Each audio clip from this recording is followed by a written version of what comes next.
I was sitting in my new apartment, looking out at the city lights, feeling something I had not felt in years. Peace. Real peace.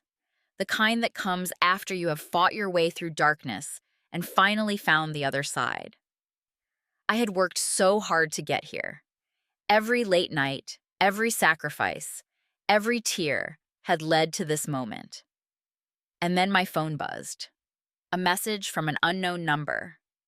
"Son, I know you are doing well. I need to see you. Family matters." 12 years of silence, and now this. Before I dive into what happened next, I would love to know where you are watching from today. Drop your location in the comments below. If stories about family betrayal and finding your own strength speak to you, make sure you hit that like button and subscribe to the channel. And trust me, if you have ever had someone show up only when you became successful, this story is going to hit close to home.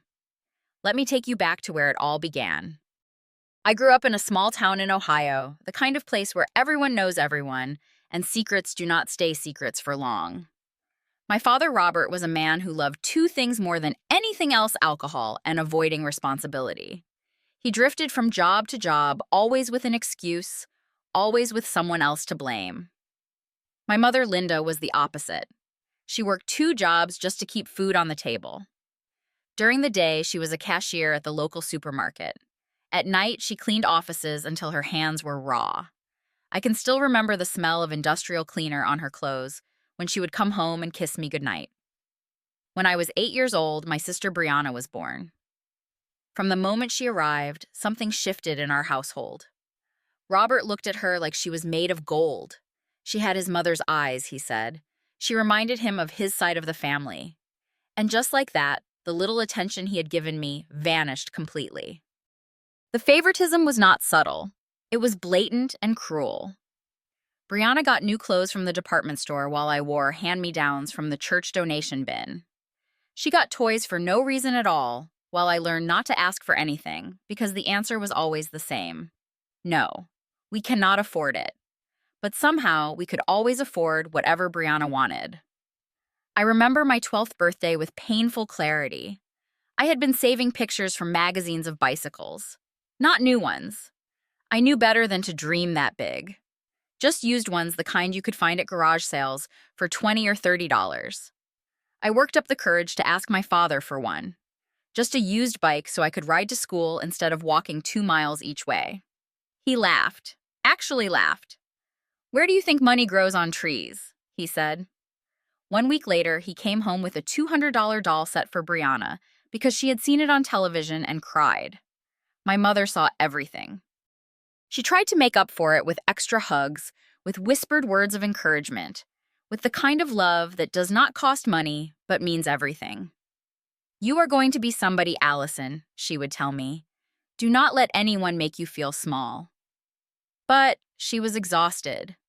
Working 16-hour days takes something out of a person, and she did not have the energy to fight Robert anymore. Then came the day that changed everything. I was 16 years old, coming home from my shift at the pizza place where I worked after school. I walked in to find my mother sitting at the kitchen table, tears streaming down her face. Robert was packing a suitcase. He was leaving, getting a divorce, and he was taking Brianna with him. "A daughter needs her father," he said, like it was the most reasonable thing in the world. Like I did not exist. Like I was not his child too. He did not even look at me when he walked out the door. Brianna did not say goodbye.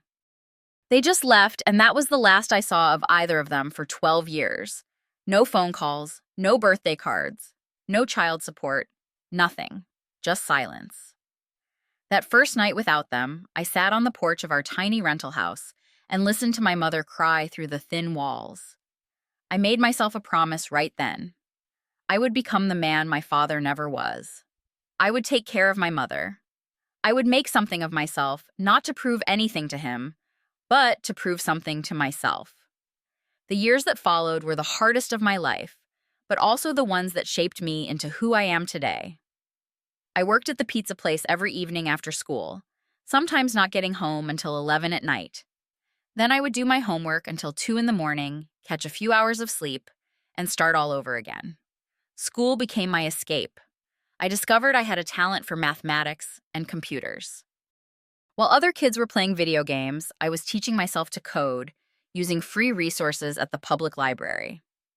I would stay there for hours reading books on programming, watching tutorial videos on the ancient computers they had available. It was not glamorous, but it was mine. When I was 17, my mother got sick. Nothing too serious at first, just fatigue that would not go away.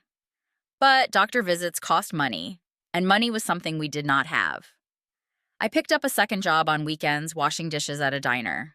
Between the two jobs and school, I barely slept. But I made sure my mother got her medications. I made sure she could cut back her hours a little.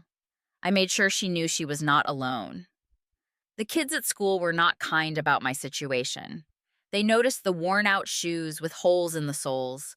They noticed the same 3 shirts I rotated through each week. They noticed the dark circles under my eyes. Some of them laughed, some of them whispered. I learned to keep my head down and focus on what mattered. Senior year, everything changed. My guidance counselor, a woman named Mrs. Patterson, who had always believed in me, told me about a full scholarship opportunity at a technology university in California. "You have the grades," she said. "You have the test scores. You just need to apply." I almost did not. California seemed like another planet. Leaving my mother seemed impossible. But she insisted. "This is your chance, Allison," she said. "Do not you dare waste it on account of me." I got the scholarship. Full tuition room and board. I cried when I read the acceptance letter. It was the first time something had gone right in as long as I could remember. California was a culture shock. Everyone seemed so confident, so sure of themselves, so comfortable with having money and opportunities. I felt like an imposter every single day. But I worked harder than everyone around me. While my roommates went to parties, I was in the computer lab. While they slept in on weekends, I was working one of my 3 part-time jobs. Yes, 3 jobs. Even with the scholarship, there were expenses it did not cover. Textbooks, food, and most importantly, the money I sent home to my mother every single month. I lived on instant noodles and peanut butter sandwiches for 4 years. I cannot even look at ramen now without feeling a little nauseous. But I made it. I graduated near the top of my class with a degree in software engineering. Companies were fighting over graduates like me, and I accepted a position at one of the biggest technology firms in San Francisco. The starting salary was more money than my mother had made in 3 years combined. I rented a small apartment and immediately flew my mother out to live with me. She cried when she saw the guest room I had prepared for her. It had a real bed with clean sheets and a window that looked out at the city. "You did this," she kept saying. "My boy did all of this." We had 3 good years together. I got promoted twice, first to senior engineer, then to lead developer. My salary grew to 6 figures. I bought an apartment instead of renting. I took my mother to doctors who actually listened to her, ran real tests, gave her real treatment. But the cancer had been growing silently for too long. By the time they found it, there was nothing to do but make her comfortable. She passed away 2 years ago in a warm bed, holding my hand, telling me how proud she was. It was the most painful moment of my life, but also somehow beautiful. She had spent her whole life working herself to the bone, and at the end, she got to rest. She got to be taken care of for once. Not once during her illness did Robert call. Not once during the funeral did he send a card. Brianna did not reach out. As far as I knew, they did not even know my mother had died. And honestly, I preferred it that way. After my mother passed, I threw myself into work. It was easier than dealing with the grief. I got promoted again, then again. I started leading major projects, managing teams, making decisions that affected millions of users. My compensation grew to a point that sometimes did not feel real. I bought a nicer apartment. Not flashy, but comfortable. I started traveling a little, seeing places I had only read about in books. I posted occasionally on social media, nothing too personal, just pictures of places I visited or milestones I reached. I did not think anyone from my past was watching. I was wrong. That first text message from the unknown number set off alarm bells in my head. I did not respond. But more messages came over the following days. I have been thinking about you. I know I was not perfect, but I am still your father. Families should stick together. The tone shifted when I did not reply. I heard you are doing well for yourself. Your mother always wanted us to reconcile. That last one made my blood boil, using my dead mother as a manipulation tactic. Classic Robert. I did some digging and found out how he had gotten my information. Brianna had created a fake social media account and had been following me for months. She saw the photos of my new apartment, my vacation to Europe, the occasional glimpse into a life that looked successful. And she reported back to our father. Then came the Saturday evening that changed everything. I was home reading a book, enjoying the quiet. The doorbell rang. I was not expecting anyone. I opened the door and felt my stomach drop. There stood Robert. He looked older, grayer, smaller somehow. But his eyes were the same, calculating, assessing. Behind him was Brianna, 20 years old now, dressed in designer clothes, carrying a purse that cost more than my first car. She looked past me into the apartment with an expression I recognized immediately. Hunger. "Son," Robert exclaimed, opening his arms like he expected me to run into them. "Look at you. Look at this place. I always knew you would make something of yourself." I did not move. I could not speak. Every emotion I had buried for 12 years came rushing to the surface. Anger, hurt, betrayal, and underneath it all, the small voice of the child who had just wanted his father to love him.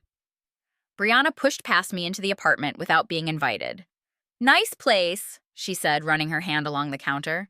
"Very nice. You must be making serious money." Robert followed her in, and I was too stunned to stop him. "We need to talk, Allison. Man to man, father to son." They sat on my couch like they belonged there. Like they had not abandoned me and my mother. Like the last 12 years had not happened. Robert started with small talk. How had I been? What was I working on?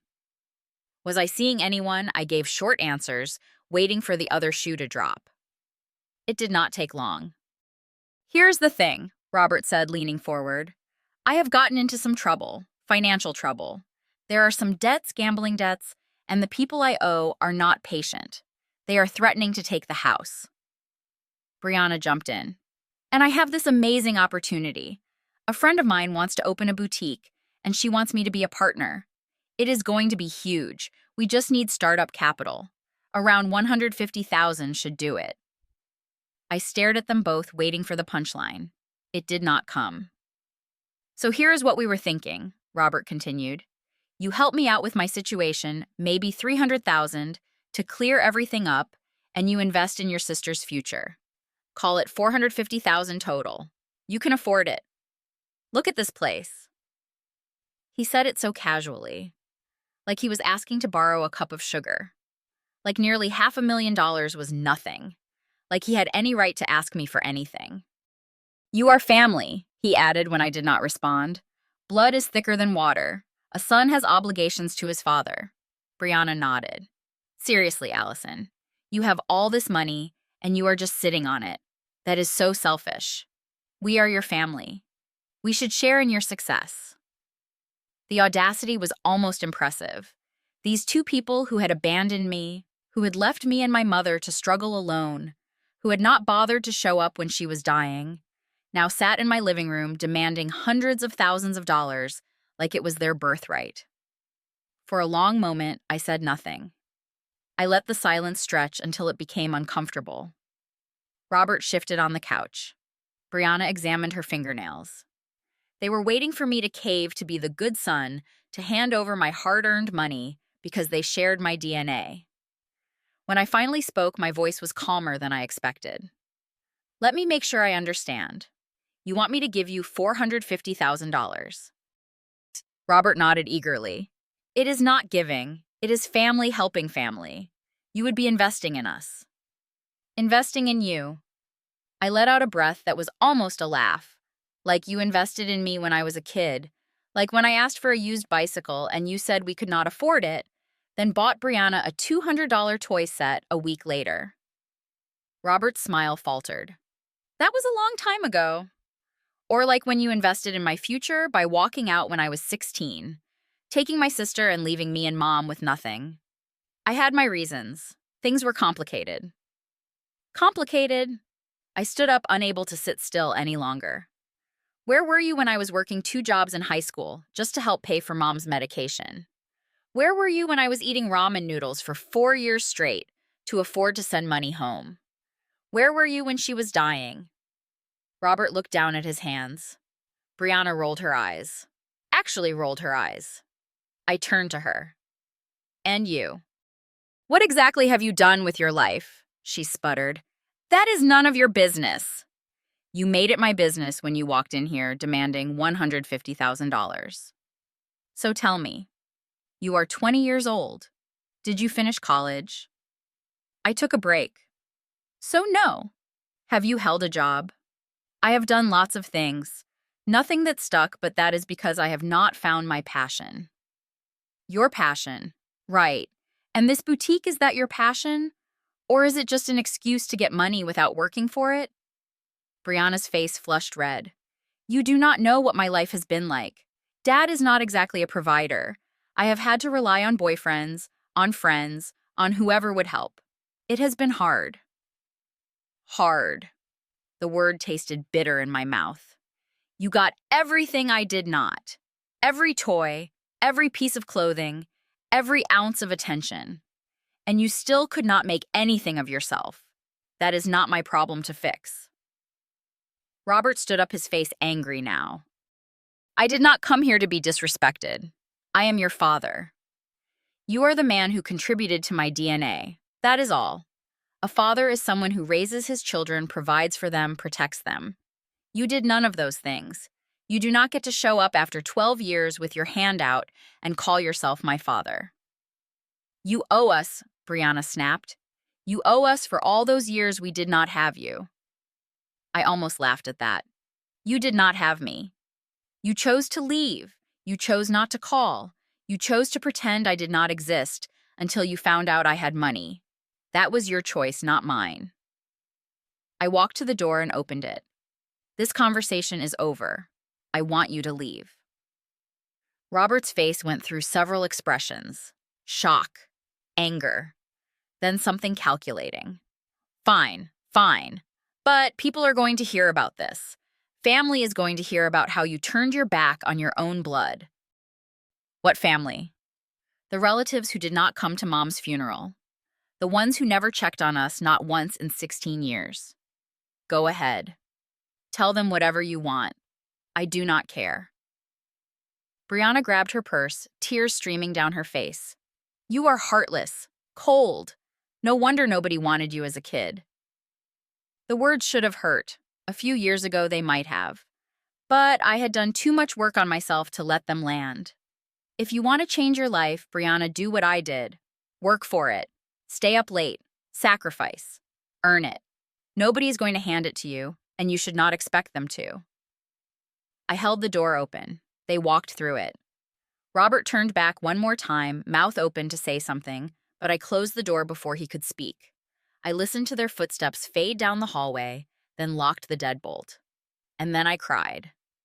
Not because I regretted what I said, but because I had finally said it. 12 years of pain released in one conversation. The days after they left were strange. I felt lighter somehow, like I had been carrying a weight I did not know was there. But I also felt the grief fresh again. Grief for the father I never had, for the family that never was. I called my best friend Marcus that night and told him everything. He listened without interrupting, then said exactly what I needed to hear. You did the right thing. Family is not just about blood. It is about who shows up for you, who has your back, who loves you without conditions. Those two do not qualify. He was right. I knew he was right. But knowing something and feeling it are different things. I started seeing a therapist. For the first time in my life, I talked about my childhood, about the favoritism, about the abandonment, about the years of struggling, about losing my mother. It was painful and messy, and sometimes I left sessions feeling worse than when I arrived. But slowly, something shifted inside me. I realized I had spent my whole life trying to prove I was worthy of love, worthy of success, worthy of existing. I did not need to prove anything to anyone. I was enough exactly as I was. 6 months after that confrontation, I did something my mother had always talked about. I established a scholarship fund in her name. The Linda Foundation, I called it. It provides full scholarships to students from low-income families who want to study technology. Students who were like me, brilliant and hardworking, but lacking opportunities. The first recipient was a 17-year-old girl from a small town in Ohio. When I met her, she reminded me of myself at that age. Hungry, determined, ready to prove the world wrong. I told her about my mother, about how she worked 2 jobs, and never complained about how she believed in me when no one else did. The girl cried. I nearly did too. I have built a new family now.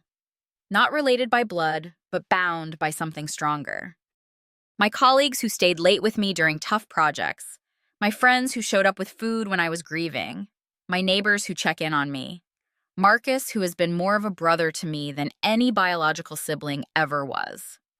As for Robert and Brianna, I do not know what happened to them. I blocked their numbers. I have not searched for them online. I hope they figured their lives out genuinely, I do. But that is their journey, not mine. Here is what I have learned through all of this. You do not owe anyone your success just because they share your blood. You do not have to set yourself on fire to keep others warm. Saying no to people who only want to use you is not selfish. It is self-respect, and sometimes the family you choose is more real than the family you are born into. Every morning I wake up and look in the mirror. I see the man my mother raised, the man who worked 3 jobs in college, the man who never gave up, no matter how hard things got. I see someone she would be proud of, and honestly, that is all I ever wanted. So let me ask you this. Have you ever had someone show up in your life only when you became successful? How did you handle it? I would love to hear your stories in the comments below. If this video resonated with you, please hit that like button. It helps more than you know. And if you have not already subscribed to the channel, so you do not miss more stories like this one, share this with someone who might need to hear it today. Sometimes we all need a reminder that we are allowed to protect ourselves. Thank you for being here. Thank you for listening. I wish you strength. I wish you peace. And above all, I wish you the courage to know your own worth. Take care of yourselves.